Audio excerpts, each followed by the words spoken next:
Hi, I'm Michael, and today for our Lent series, I'd like to talk about the story of Jesus and the Roman Centurion. There's a few things that are really interesting about this passage to me.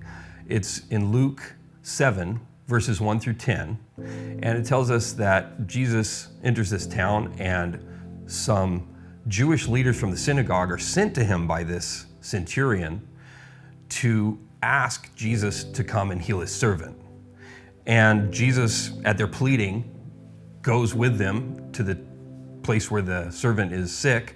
And as he gets close, the centurion sends some friends out again and says, hey, don't even bother coming into the house because I know you can do this without even setting foot in my house, and I'm not even worthy to have you come into my house. That's why I wouldn't even see you myself. And the centurion also talks about his authority, how he's under authority and he has people under his authority, and he says to one, go do this, and he does it. Another one, come, and he comes. So he has trust in Jesus' authority as well to just say the word and have whatever he says be done. So there's some really interesting things about this centurion. The first off is he's a Roman soldier, which usually this would be someone who's an enemy of Israel, not someone who would be considered a friend to the Jewish people. But he has such a good rapport with them that he's able to send the Jewish leaders of the synagogue out to talk to Jesus for him. And they vouch for him willingly and say, please come. This guy's worthy for you to come and do what he asks of you because he built our synagogue. So we can assume, I think, reasonably that this centurion is a believer in Yahweh. He is a believer in the God of Israel.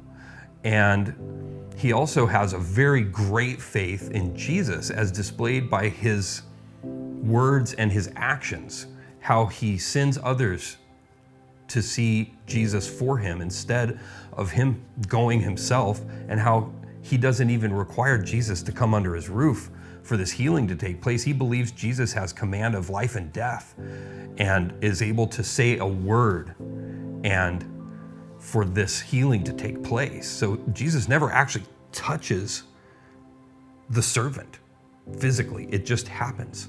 And another thing we see here is that Jesus actually marvels at this man's faith.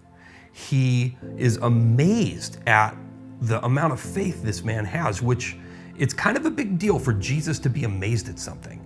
I mean, he wasn't shocked when Peter denied him. He called that one. He wasn't shocked when he was denied by Judas, when he was betrayed.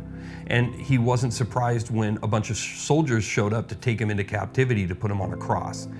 None of this surprised him. But he's amazed in this instance at the faith of a Roman soldier. Now, that's a big deal. The only other time it's recorded in the Gospels that Jesus was amazed was in Mark 6:6, when it says he marveled at the unbelief of the people of his hometown of Nazareth.